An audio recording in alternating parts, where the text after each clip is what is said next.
Welcome to Sri Academy online teaching classes 2020-21 शुभ प्रभात। मैं नीलम त्रिपाठी आज एक नए विषय के साथ प्रस्तुत हूँ। वह विषय है विशेषण। तो बच्चों आइए विशेषण के विषय में समझते हैं। विशेषण और उसके भेद। आइए जानते हैं कि विशेषण क्या है। विशेषण जो शब्द संज्ञा और सर्वनाम की विशेषता को बताते हैं उन्हें विशेषण कहते हैं। जैसे राम सुंदर लड़का है।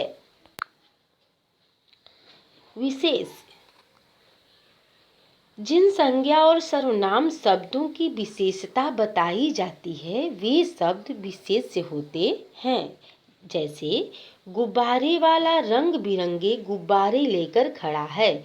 यहाँ पर विशेष्य गुब्बारे हैं। नेहा के पास 4 पुस्तकें हैं। यहाँ पर विशेष्य पुस्तकें हैं और विशेषण 4 है। अतुल 2 किलो सेब लाया। यहाँ पर सेब विशेष्य है। विशेषण के 4 भेद होते हैं। पहला गुणवाचक विशेषण, दूसरा संख्यावाचक विशेषण, तीसरा परिमाणवाचक विशेषण और चौथा सार्वनामिक विशेषण। विशेषण के 4 भेद आप समझ चुके हैं। गुणवाचक विशेषण, संख्यावाचक विशेषण, परिमाणवाचक विशेषण और सार्वनामिक विशेषण। अब आइए जानते हैं कि गुणवाचक विशेषण किसे कहते हैं। जिन शब्दों से संज्ञा या सर्वनाम के गुण दोष, रंग रूप, आकार, समय, दशा, स्थान, अवस्था आदि का ज्ञान होता है उन्हें गुणवाचक विशेषण कहते हैं। गुणवाचक विशेषण के उदाहरण को भी समझ लेते हैं। सच्चा व्यक्ति ही महान है। हरा पेड़ मुरझा गया। प्यासा कौवा पानी की खोज में घूम रहा था। पहाड़ी लोग परिश्रमी होते हैं। यहाँ पर सच्चा, हरा, प्यासा और पहाड़ी शब्द गुण के बोध प्रकट कर रहे हैं, इसलिए यहाँ पर गुणवाचक विशेषण है।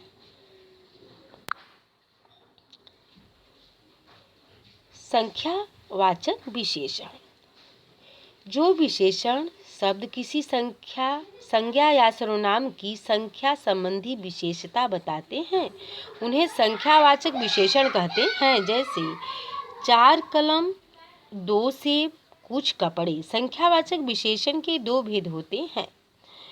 फर्स्ट निश्चित संख्यावाचक विशेषण, सेकेंड अनिश्चित संख्यावाचक विशेषण। निश्चित संख्यावाचक विशेषण जिन विशेषण शब्दों से किसी की निश्चित संख्या का पता चलता है उन्हें निश्चित संख्यावाचक विशेषण कहते हैं। जैसे मेरे पास 4 कलम है। हमारे विद्यालय में 3000 विद्यार्थी हैं। रोहन ने 10 सेब लिए।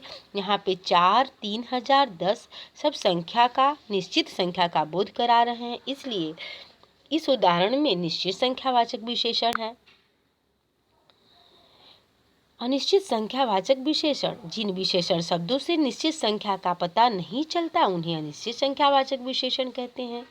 जैसे बाजार में अनेक दुकानें थी। फूल वाला बहुत से फूल लेकर खड़ा है। तो यहाँ पर अनेक और बहुत अनिश्चित संख्यावाचक विशेषण है। परिमाणवाचक विशेषण जो विशेषण शब्द संज्ञा या सर्वनाम की मात्रा संबंधी विशेषता बताते हैं उन्हें परिमाणवाचक विशेषण कहते हैं। जैसे गिलास में थोड़ा पानी है। मामा जी 2 किलो पेठा लाए। तो यहाँ पे थोड़ा और 2 किलो दोनों ही परिमाण का बोध करा रहे हैं, इसलिए यहाँ पर परिमाणवाचक विशेषण है। परिमाणवाचक विशेषण के भी 2 भेद होते हैं। निश्चित परिमाणवाचक विशेषण, अनिश्चित परिमाणवाचक विशेषण। जिन विशेषण शब्दों से निश्चित संख्या मात्रा का पता चलता है उन्हें निश्चित परिमाणवाचक विशेषण कहते हैं। जैसे माँ आगरा गई, वहाँ से 5 किलो पेठा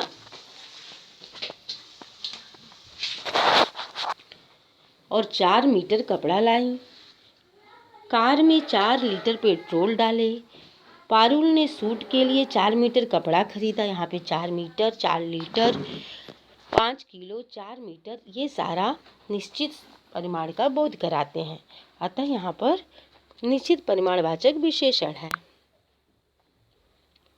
अनिश्चित परिमाणवाचक विशेषण, जिन विशेषण शब्दों से निश्चित मात्रा का बोध नहीं होता उन्हें अनिश्चित परिमाणवाचक विशेषण कहते हैं। जैसे स्कूटर में थोड़ा पेट्रोल डलवा लो, कुछ फल ले लो, तो यहाँ पे थोड़ा और कुछ अनिश्चित परिमाणवाचक विशेषण के उदाहरण हैं।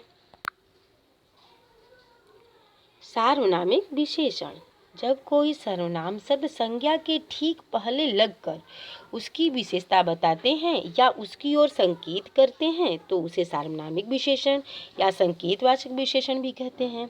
जैसे वह लड़की सुंदर है, इस कार में पेट्रोल नहीं है, तो वह और इस यहाँ पर सार्वनामिक विशेषण है।